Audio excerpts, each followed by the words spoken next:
चला नमस्कार ताईंनो. आज मला घर साफ करायचं होतं. नळाचं पाणी येणार होतं आमच्या इथं. म्हटलं चला आज घर पूर्ण धुवून घेते छानपैकी. मग मस्त घरामध्ये पूर्ण घरात पाणी टाकलं आणि छानपैकी खराट्यानं घासून घेतलं घर छानवानी. खूप घाण झालं ना. ते आपण काय रोज रोज पुसतो वरच्या वरी, पण ते कानाकोपऱ्यात घाण वगैरे असते साशेल, धूळ वगैरे गिरॅकच्या खाली याच्या खाली. मग छानपैकी ते पूर्ण घाण निघून जाते पाण्याने. म्हटलं चला मग आता पहिला किचन वट्टा वगैरे घासून घेतला छानपैकी घासणीने. गॅस शेगडी बी पूर्ण साफ करून घेतली, किचन वट्टा बी पूर्ण साफ करून घेतला. म्हटलं आता हे रूम राहिलेले आहेत ते धुवून घेते चांगलं स्वच्छ. मग किचन रूम छानपैकी अशी ब्रशनं खराट्याने घासून स्वच्छ मस्त धुतली. त्याच्या बाद म्हटलं आता हॉल द्यायचा आहे. म्हटलं मग हॉल बी धुवून घेते. आज आमच्या इथे पाणी येणार आहे नळाचं. पाणी 8 दिवसाला एकदाच येतं आहे, त्याच्यासाठी खूप पाणी भरून ठेवणं लागतं आहे. मग लगेच हॉलमध्ये गेले. हॉलमध्ये बकेटीने पूर्ण घरात पाणी टाकलं आणि छानपैकी खराट्यानं साफ केली. ती अशी मस्त स्वच्छ घासून घेतली छानपैकी. आणि वाईट स्टाईल खूपच लवकर खराब होते, त्याच्यासाठी त्याला खूप असं चांगलं स्वच्छ ठेवणं लागते. रोज पुसणं लागते ती, नाही तर खूप धूळ दिसते त्याच्यावर. थोडंसं काही सांडलं की लगेच डाग दिसतात, त्याच्यासाठी रोज पुसणं लागते ती फरशी. चला मग माझा हॉल बी आता धुणं झालेला आहे. भांडे वगैरे पडलेले आहेत माझे घासायचे. म्हटलं पहिले रूम वगैरे धुतले की मग स्वयंपाक वगैरे करायचा आहे. आणि लाईट गेलेली आहे आमच्या इथं.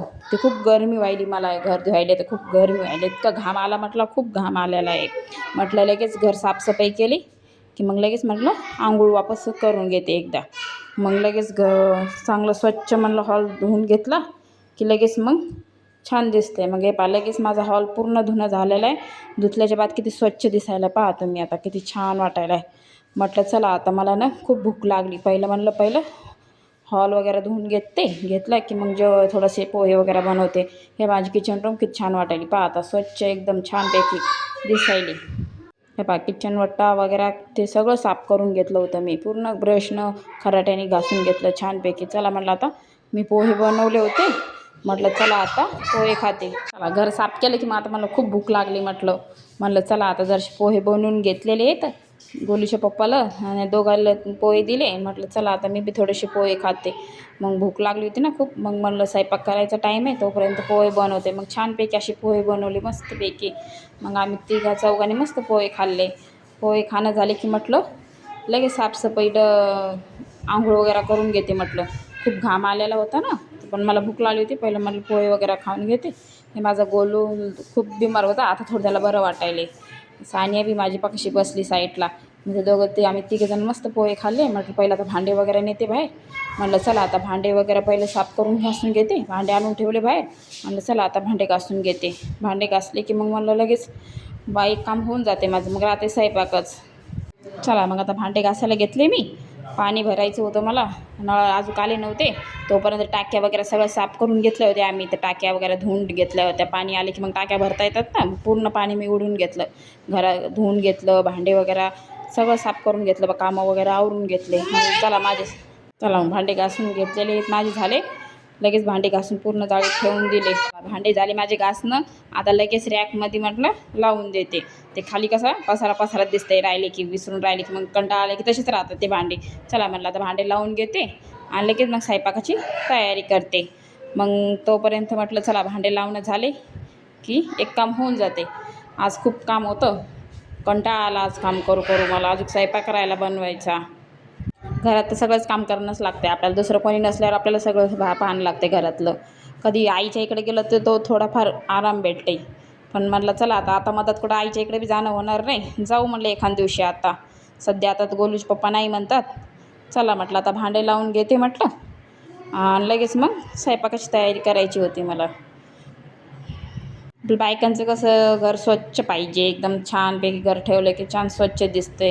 घर हप्त्यातून एकदा दोनदा धुणंच लागतं आहे. स्वच्छ वगैरे भांडे वगैरे सगळं साफ करणं लागते. ते वापस तसं होतेच, पण ते बार करणंच लागते ना आपल्याला. नाही केलं तर घर किती घाण दिसेल. जाळे वगैरे हे सगळं साफसफाई करणं लागते.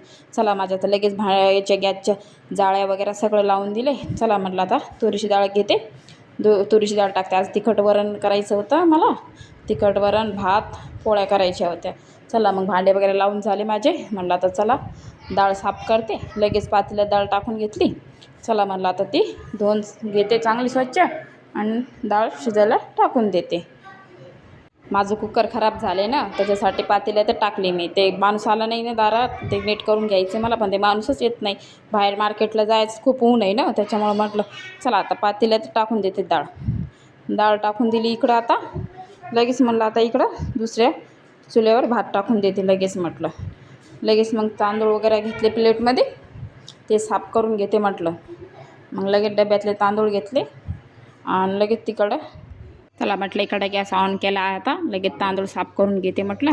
लगेच मग गॅस ऑन करून जिऱ्याची मस्त फोडणी दिली. म्हटलं आता भात बनवून घेते. लगेच तेल टाकलं पातेल्यामध्ये आणि मस्त जिऱ्याची फोडणी दिली त्याला. जिऱ्याची फोडणी दिली की लगेच मग तांदूळ चांगले स्वच्छ करून धुवून घेतले स्वच्छ आणि लगेच मग त्याच्यात भात धुवून तांदूळ टाकून दिले. तांदूळ घ्यायला, भाजीपाला घ्यायला आम्हाला सगळं बाहेरच जाणं लागतंय. एकीकडं डाळ बी शिजत आहे, भात बी शिजत आहे, बाकी स्वयंपाक बी करून घेते. आणि मग लगेच म्हटलं आंघोळ करून आले आता, मला आता जेवण करून घ्यायचं. स्वयंपाक वगैरे सगळं झालं होता माझा. मग तिखट वरण भात पोळ्या बनवल्या होत्या. मग गोलूच्या पप्पाला, बाबाला, गोलूला, सानूला सगळ्याला जेवण वाढून दिलं. म्हटलं आता मी बी जेवण करते म्हटलं. चला मग आता जेवण करते मी. कसा वाटला आमचा ब्लॉग नक्कीच कमेंट करून सांगा. बाय.